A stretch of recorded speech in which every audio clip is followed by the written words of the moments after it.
The Lemhi County Sheriff tells me he's confident DeOrr Kunz will be found, even though it's been 5 weeks since the little boy disappeared.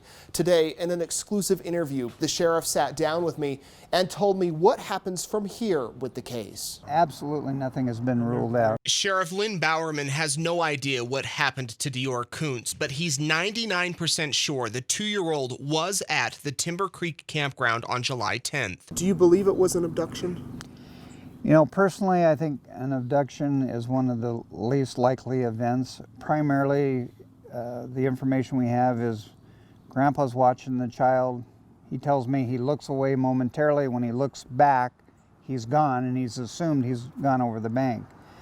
Right where Grandpa's sitting, he's within 20 to 30 yards of the only roadway into the campground.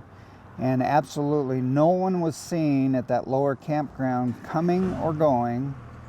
And when my personnel went in, nobody was seen leaving. Bowerman is opening up about the case that has so many unanswered questions. He says late on Thursday, July 9th, not Friday, DeOrr, his parents, great-grandfather, and a friend of Grandpa named Isaac Reinwand arrive at Timber Creek. The next morning, Bowerman tells me DeOrr goes with his parents to a store in Leadore, about 20 minutes from the campsite. Was there any surveillance captured of this boy, surveillance video? I don't believe they have a surveillance, but we have a receipt that we've documented that they purchased certain items. They were on the receipt. The time was stamped on the receipt.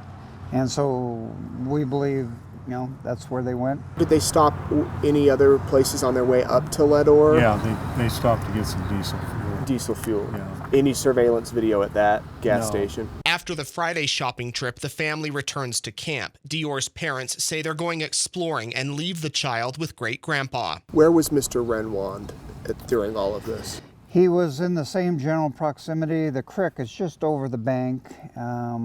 He's downstream, they're upstream.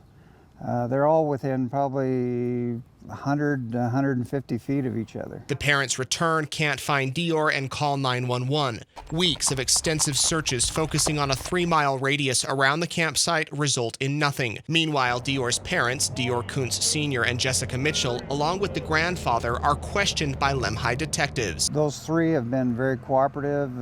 They've given us everything we've asked for, and so I feel real good about the parents and the grandfather also. Another person questioned, Isaac Reinwand. Obviously, there's a relationship between him and Grandpa. I mean, they're friends.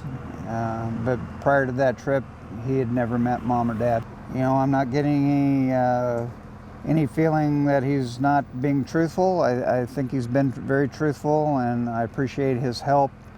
He's come up to the area on a second occasion with me, and until we find a piece of evidence or locate anything that tells me otherwise, I think he's being very truthful. Bowerman says everyone at the campsite has had their cars and homes searched multiple times. Now, Bonneville County deputies and the FBI are working with Bowerman's team to try and solve this case. All four have voluntarily taken polygraphs, and right now those have been turned over to the FBI. We've given them lots of items to analyze behaviorally, and we've given them some physical evidence. I can't go into those details, but we're basically trying to cover all of our bases. Where do you guys go from here? Well, we wait until we get our report from the FBI. That's going to be critical, and we're still asking the public to help us if they have any information. The sheriff says it will be 6 to 8 weeks until they receive information back from the FBI. Meanwhile, they will continue to search for DeOrr until he's found. Reporting in Salmon, I'm Nate Eaton, EastIdahoNews.com.